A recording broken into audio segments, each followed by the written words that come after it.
Hi, I'm Chad. In May 2022, I bought a GH5, my first interchangeable lens camera. It's recording me right now. And it came with a 45 to 200mm just standard Lumix lens. It was variable aperture, and at the long end of 200, it was super soft, so eventually I sold it. In September 2023, I got my hands on a Minolta 200 f3.5. This lens reignited in me the desire to have a super long focal length in micro four thirds. This one suffered from a lot of chromatic aberration and such, and I will be doing a video on this one in the future. Since then, I've been on a mission to find the most optimum high telephoto that you can use on micro four thirds sensors. I've tried out 4 or 5 so far over the few years, and about 3 or 4 of those have been the past few months. So I decided to start making videos to document the use of these different lenses. The first one today is this monstrosity. This is the Nikon ED AFS Nikkor 400mm f2.8D Mark II. This is how big the front element is. This thing goes used for around 1800 to 2000 such. It does have autofocus, and it's not screw drive, which means it will work with adapters. I don't have an f2 micro four thirds adapter because there's only one that really exists. It's expensive and it doesn't work great. A lot of the lenses that I hope to try out will be EF mount because the Canon autofocus apparently is easier to figure out for the adapter manufacturers and typically works better than the F mount focusing. So for micro four thirds, this lens is an equivalent of 800mm f5.6, which is pretty incredible. Focused on a fire hydrant that's halfway up in the snow.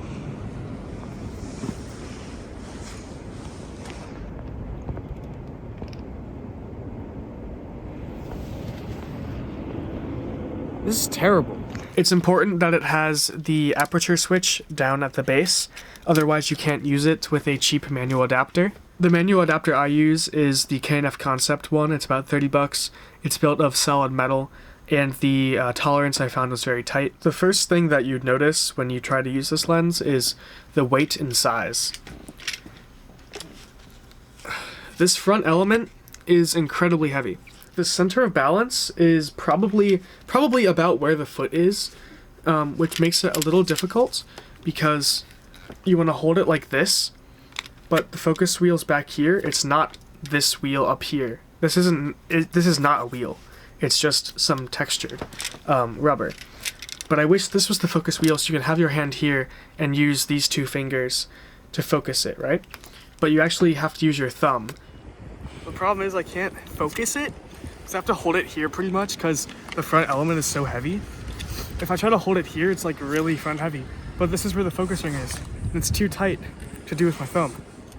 So this is the strat. Yeah, you gotta like, oh yeah, it's perfect. I feel like you don't have enough control with it, and it's harder to do for a long period of time. That being said, it did get better when I broke it in.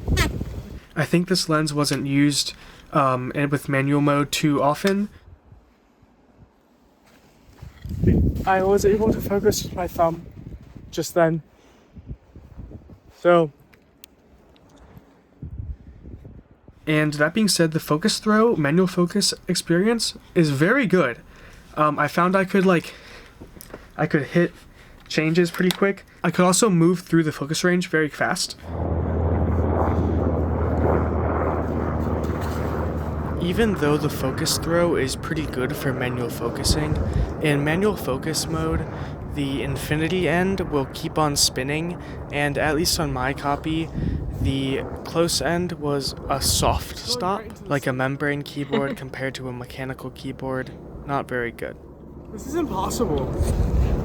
Focusing, like, into the sky is legitimately impossible. This is 800mm. You can't really like do the trick of one eye in the viewfinder, the other one open.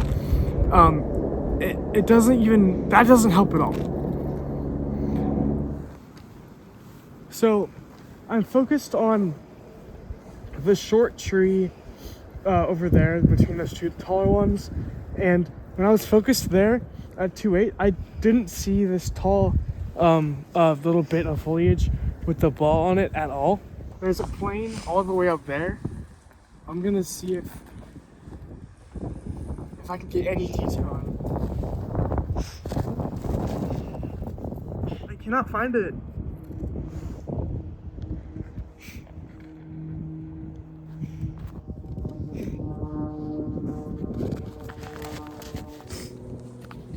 I couldn't find either one. That's definitely the biggest problem at 800 millimeters is not being able to find anything.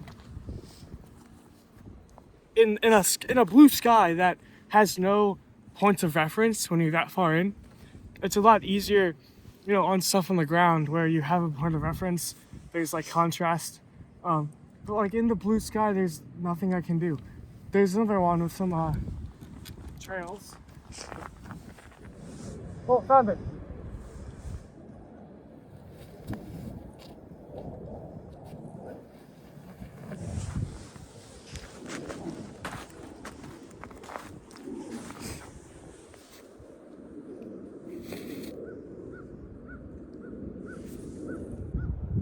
So I found the one all the way up there with the contrails. It took a while, and I think it was pure luck because there was absolutely nothing I could, you know, get for a sense of where it was. What I did was put my eye like right there, line it to the top of the lens, and just point it there and hope it worked. It did better than I thought. For the low flying plane though, it was like, I had point of reference. There was a lamppost, so it was much easier. This is probably the cheapest way you'll get a 400 2.8. Granted, they are very old. I don't think the coatings are very good. If you get it near any high intensity light source, it will wash out your image almost entirely. The tripod plate is great. It has multiple holes. So, you know, anti-twist on your plate. And I would be remiss if I didn't mention this fucking hood. It's terrible. It has two parts, so you can have it, this is like the least extended. Well, you can flip it around, and so it goes down here. This part also is folded down right now. You can flip it around and fold it up. I don't know how that works. I haven't been able to flip it around correctly because there's these little, I don't know if you can see with the light, probably not. There's like 6 little rectangular pins on the edges that go into a notch, and the notch just, it doesn't work most of the time. There's 2 locking screws, right? And even when I did it correctly, it did fall off once. So about the weight, it's around 10 pounds, which is a lot. So I was able to consistently hold it in a shooting position while focusing for maybe 30 seconds consistently. Now, I'm not the most bulky or like strong person out there, but I'm also not very weak. I've done like manual labor jobs and such. It's not really an issue most of the time, but it's so front heavy and just so hard too. Like, this is all metal besides the aperture ring, which is something that's consistent on the entire range of cheapest to most expensive F-mount glass, which is so bewildering to me. That's plastic. If you have it strapped around your neck, which you better have it strapped around your neck, or chest plate, that might feel better, your neck is gonna hurt a lot. My back! Especially because you're gonna want like a monopod for this. I tried shooting handheld with no monopod, like looking up, and I was wobbly after like 15 seconds. With the monopod, I did much better. Holding this above your head to go up is, you're over. It doesn't work. Unless you're like a bodybuilder, don't even try.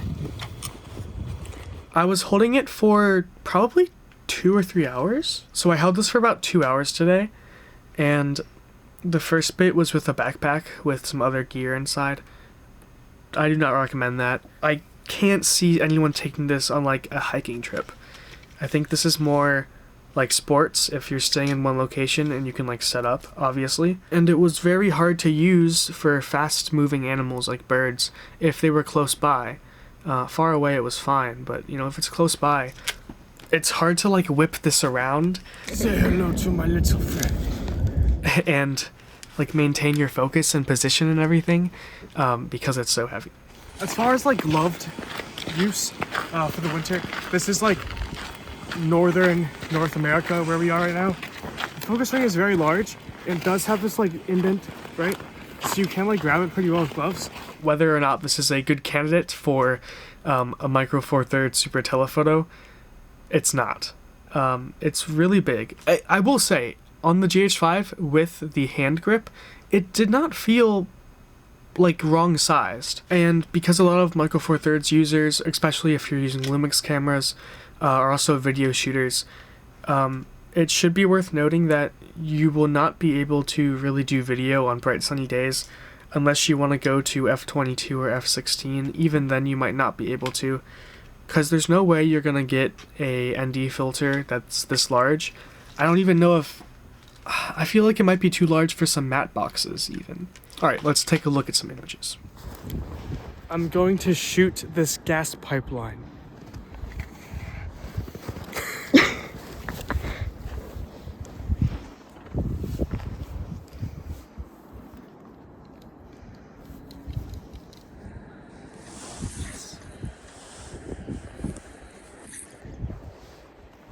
There's a fuck ton of birds.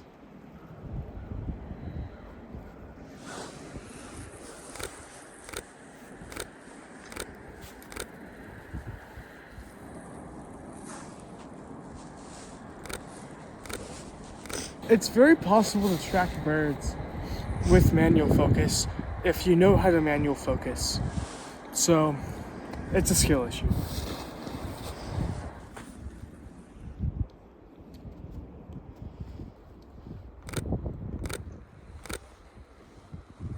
I've done a few more lens tests. This is the first one that's going to be like a video. But I've always shot this patch of reeds when the sun is really shiny to like get some dynamic range tests and like detail and really like bright highlights versus shadows. So let's try this one.